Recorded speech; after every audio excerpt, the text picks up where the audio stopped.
You reach us. Let's stay on this topic for a moment. Joining us now is Congressman Kevin Brady. He's Republican from the great state of Texas. Congressman, welcome back. Always good to see Kevin Brady. Good morning, Stuart. How are you? I am well, but, I got to tell you, sir, I got a bone to pick with you.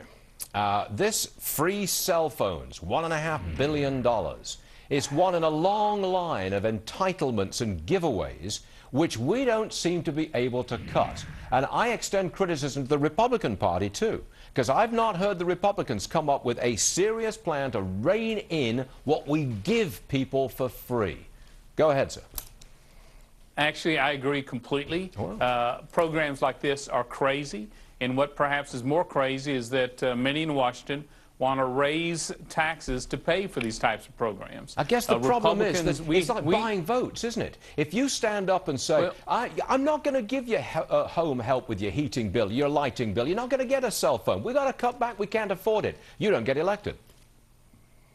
If it's not vote buying, it's at least vote renting. And in this case, you've got families that have 2, 3, 4, and 5 of these free cell phones in their families. So, yeah, they're going to love whoever's giving them those free cell phones, and that's the problem. That's why we are in serious financial problems, and why Republicans, we're the only ones that passed a budget that actually shrinks the size of federal government, eliminates these programs. Now, very soon, there's going to be a vote on whether or not we extend the payroll tax cut. Will you vote to extend it?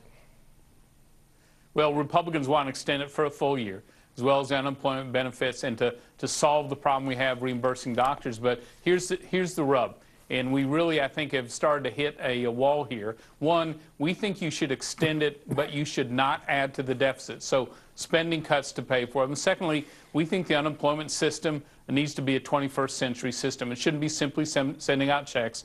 People ought to be job ready from day one.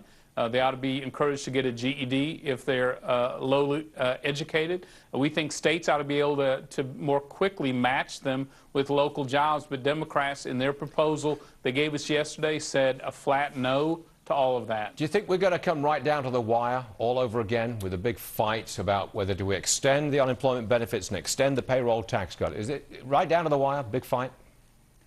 I hope not, but I suspect so. Yeah. As you know, in Washington, no one really starts working hard till that 11th hour. I do give Chairman Camp credit in having open conference committees, something that hasn't happened in a long time. Most of these things are cut behind closed doors. He's really, I think, smoked out some of the issues that we're seeing. And so I think we're, at least because of his approach, have a better chance to solve this than we would have in the past. Kevin Brady, Republican, Texas, always appreciate you being with us, sir, and thank you very much. Thank you, Steve.